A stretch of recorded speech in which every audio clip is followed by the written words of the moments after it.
রবীন্দ্রনাথ চক্রবর্তীর লেখা উলঙ্গ রাজা। সবাই দেখছে যে রাজা উলঙ্গ, তবু সবাই হাততালি দিচ্ছে, সবাই চেঁচে বলছে সাবাস সাবাস।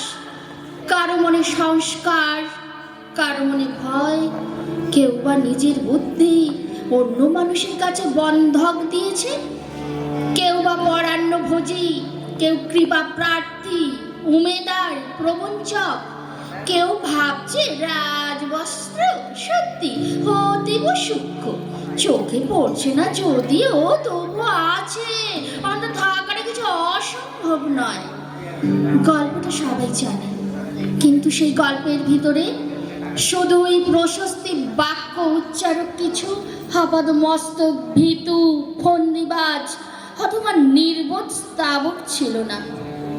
একটি শিশুও ছিল, সত্যবাদী, সরল, সাহসী একটি শিশু। নেমেছে গল্পের রাজা বাস্তবের প্রকাশ্য রাস্তায়, আবার হাততালি উঠছে মুহুর্মুহু, জমে উঠেছে স্থাবক বৃন্দের ভিড়। কিন্তু সেই শিশুটিকে আমি ভিড়ের ভিতরে আজ কোথাও দেখছি না। শিশুটি কোথায় গেল?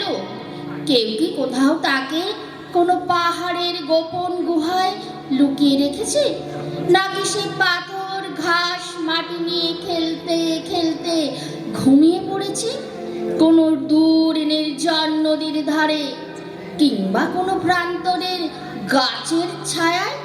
যাও, তাকে যেমন করেই হোক খুঁজে আনো।